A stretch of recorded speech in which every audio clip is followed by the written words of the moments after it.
আমেরিকার শেষ পর্যন্ত নাক কাটা গেল কি ইরানে? নাকি ডোনাল্ড ট্রাম্পের নাক কাটা পড়ছে ইরানে? আজ পাকিস্তানে এসে বসে আছে মার্কিন যুক্তরাষ্ট্রের প্রতিনিধি দল, কিন্তু ইরানের কোনো খবর নেই।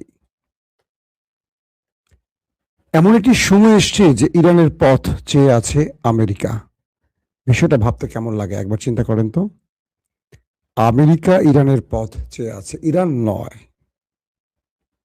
দর্শক,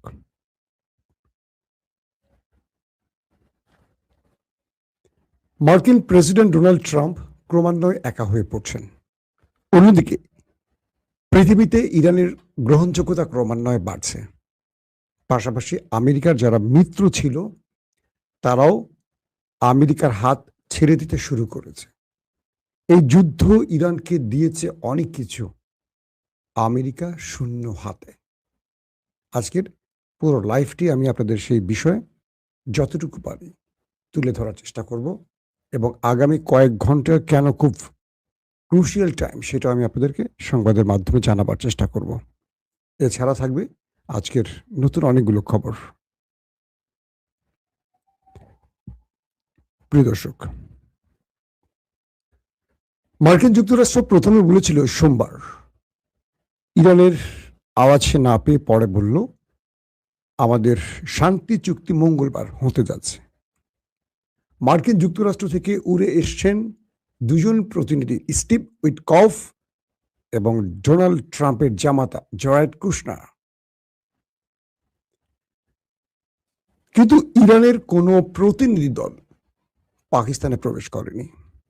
ইরান বলেছে আমরা এ ফেক শান্তি চুক্তিতে বসতে রাজি নই। যতক্ষণ পর্যন্ত আমাদের শর্ত আমেরিকা না মানবে আমরা এই শান্তি চুক্তিতে বসবো না। এটি একটি লোক দেখানো শান্তি চুক্তি।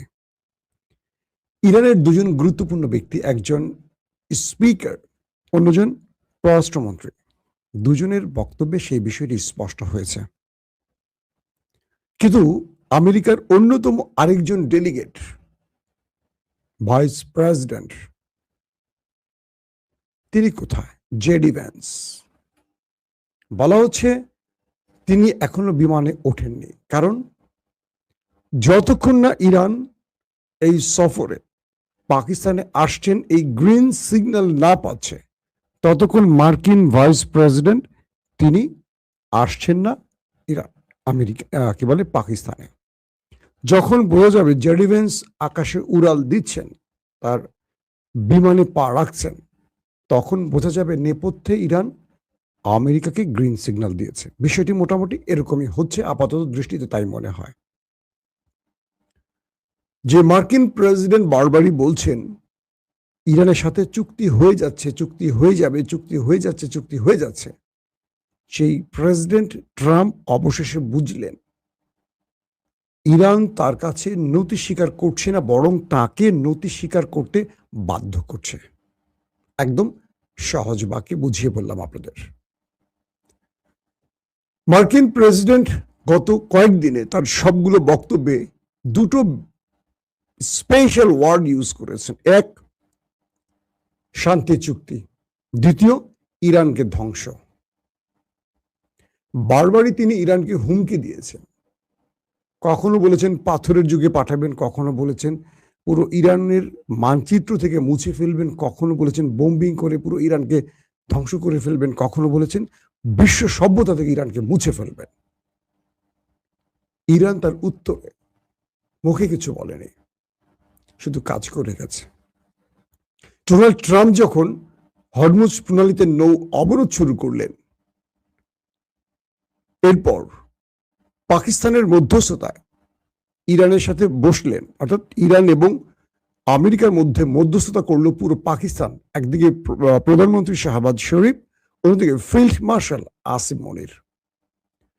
ইরান বলল যতক্ষণ আমেরিকানরা হরমুজ প্রণালী থেকে বেরিয়ে না যাবে আমরা হরমুজ খুলে দেব না। আসিম মনির এই বিষয়টি টেলিফোনে বললেন প্রেসিডেন্ট ট্রাম্পকে, যে আপনি হরমুজ প্রণালী থেকে নৌ অবরোধ প্রত্যাহার করলে বা চলে গেলে ইরান হরমুজ খুলে দেবে, তবে ইরান টোল আদায় করবে। যে শর্ত ইরান, সেই শর্তই থাকবে ইরান। ডোনাল্ড ট্রাম্প বলেন ওকে ফাইন, আমি হরমুজ থেকে চলে যাব। ইরান হরমুজ খুলে দেওয়ার ঘোষণা দিল।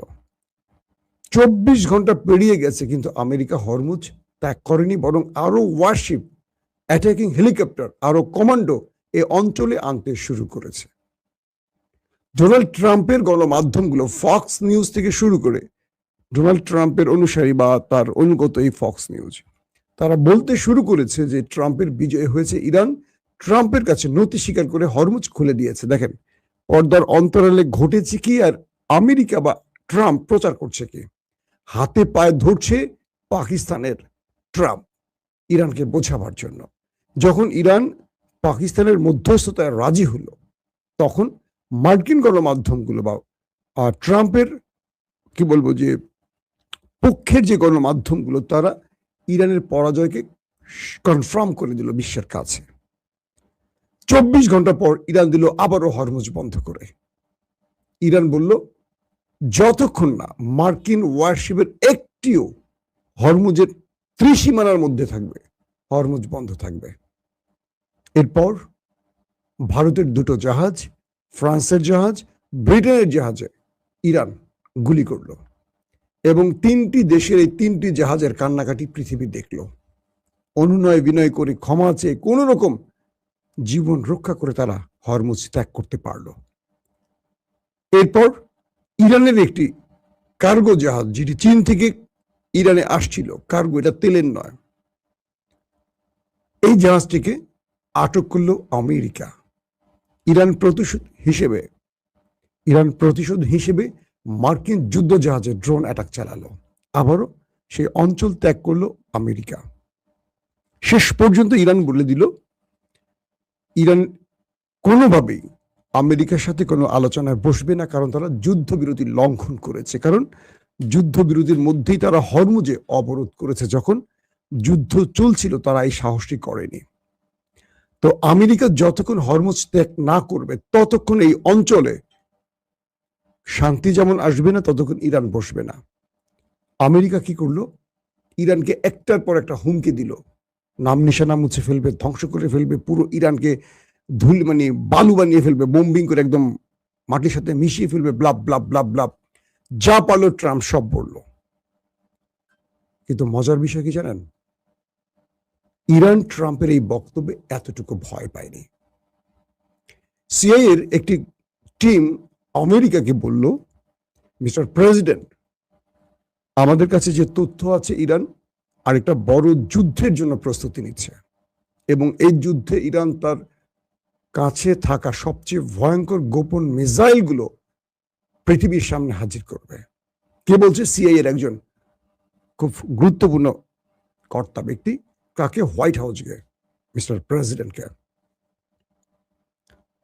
এটা নিয়ে আমেরিকার রীতিমতো বিস্তর গবেষণা করে।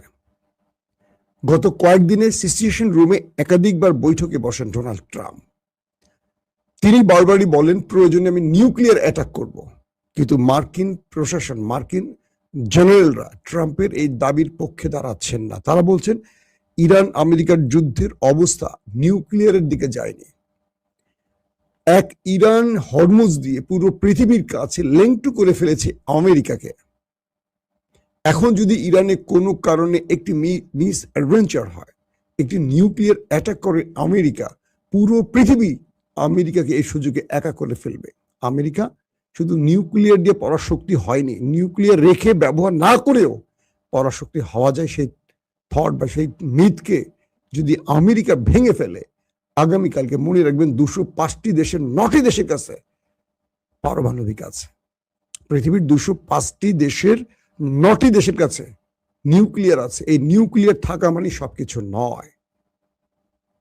ট্রাম্প বারবারই পাগলামি করছেন, প্রয়োজনে নিউক্লিয়ার অ্যাটাক করবেন, তার থ্রেটগুলো নিউক্লিয়ার দিকে। এক ট্রাম্প চাইলেই নিউক্লিয়ার অ্যাটাক করতে পারবেন না। এখানে অনুমোদনের জন্য আরো যে ব্যক্তিরা আছেন, তারা কেউ ট্রাম্পের পক্ষে দাঁড়াচ্ছেন না। মার্কিন জেনারেলরা তাকে বারবারই বোঝাবার চেষ্টা করছেন যে বিগত 40 দিনের যুদ্ধে ইরান যা পেয়েছে আমরা পাইনি। ইরান পৃথিবীর কাছে তার গ্রহণযোগ্যতা পেয়েছে, যেটা আগে ছিল না। আমেরিকা তার গ্রহণযোগ্যতা হারিয়েছে, যেটা ছিল সেটাও হারিয়ে ফেলেছে। এক, এই যুদ্ধকে আমেরিকা, মার্কিন সেনারা, মার্কিন পলিটিশিয়ানরা, পৃথিবীর যত গুরুত্বপূর্ণ বা আমাদের মিত্র রাষ্ট্রগুলো, কেউ বলছে না এই যুদ্ধ আমেরিকার যুদ্ধ, সবাই বলছে এটা ইসরায়েলের যুদ্ধ, আমেরিকা লড়ছে।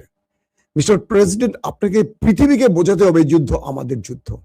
আমাদের সেনারা তারা তাদের মূল শক্তির জায়গাটা, দেশপ্রেমের জায়গা থেকে, মোরাল জায়গা থেকে তারা ভেঙে পড়েছে, কারণ এই যুদ্ধটা আমাদের না, আমরা কেবল প্রক্সি ওয়ার করছি ইসরায়েলের হয়ে। কে বলছে? মার্কিন জেনারেলরা। আমাদের সেনারা গত 50 বছরে এত মার খায়নি যেটা ইরানের কাছে খেয়েছে। আপনি ভালো করে তাকান, গালফ কান্ট্রিতে আমাদের সকল সিস্টেম অকেজো করে ফেলেছে ইরান।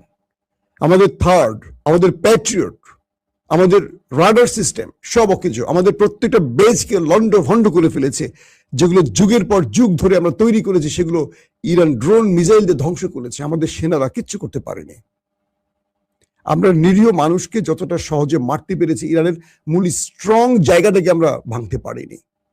তাহলে সেই ইরানকে আমরা কি করে দুর্বল করব? তার মানে ইরান এই যুদ্ধে তার মোরাল জায়গা থেকে, তার দেশপ্রেম থেকে বা তার অধিকারের জায়গা থেকে স্ট্রং জায়গা আছে, স্ট্রং ভিতের উপর আছে, কিন্তু আমরা নেই।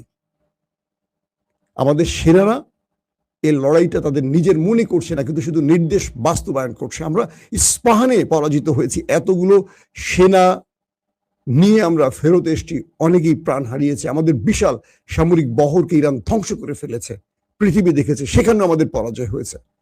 40 দিনে প্রত্যেকটা দিন আমাদের পরাজয় রচিত হয়েছে। এক একটা দিন আমরা পৃথিবীর কাছে মুখ দেখানোর জন্য আমাদের নতুন করে মানে কি বলবো, যে মুখোশ পরে হাজির হতে হয়েছে। কে বলছে? মার্কিন জেনারেলরা। মিস্টার প্রেসিডেন্ট, সিদ্ধান্ত আপনাকে পরিবর্তন করতে হবে। ট্রাম্প ভেতরে চাপ খাচ্ছে, বাইরে আরেকটা বলছে। এখন পর্যন্ত ইরানে আমেরিকা বৈঠকের যে বিষয়টি পাকিস্তানে চলমান, কি বলছি আপনাদের, পাকিস্তানে এসে মার্কিন ডেলিগেটরা বসে আছেন, ইরান এখনো আসেনি। আমেরিকা বসে আছে কখন ইরানের বিমানটি পাকিস্তানে আসবে, কিন্তু ইরান বলছে যে আমরা আসবো না।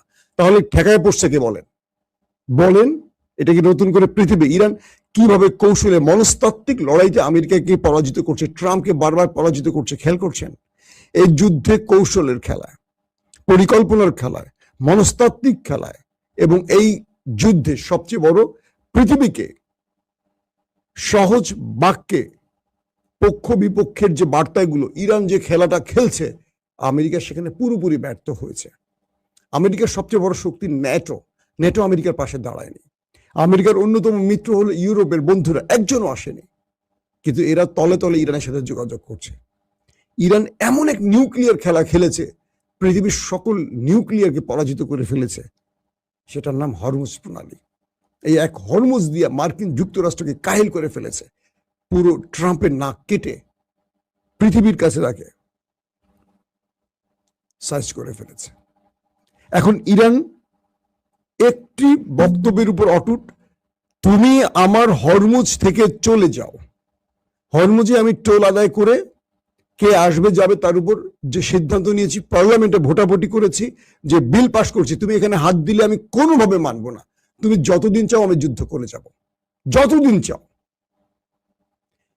ট্রাম্প পড়ে গেছেন একটা বড় বিপদে, কারণ আয়াতুল্লাহ আলী খামেনিকে যতটুকু ম্যানেজ করা যেত, মুস্তফা খামেনি একেবারেই মানতে রাজি না। এতটা তিনি কট্টর বলবো না, শব্দটা পজিটিভ ভাবে বলি, তার দেশের প্রতি তার যে ডেডিকেশন, তার দেশের প্রতি যে প্রেম, বা একটা বৃহৎ পরাশক্তিকে তিনি চোখে চোখ রেখে কথা বলার যে দুঃসাহস, পুরো পৃথিবী আমেরিকাকে আর ইরানকে নতুন রূপে দেখতে শুরু করেছে।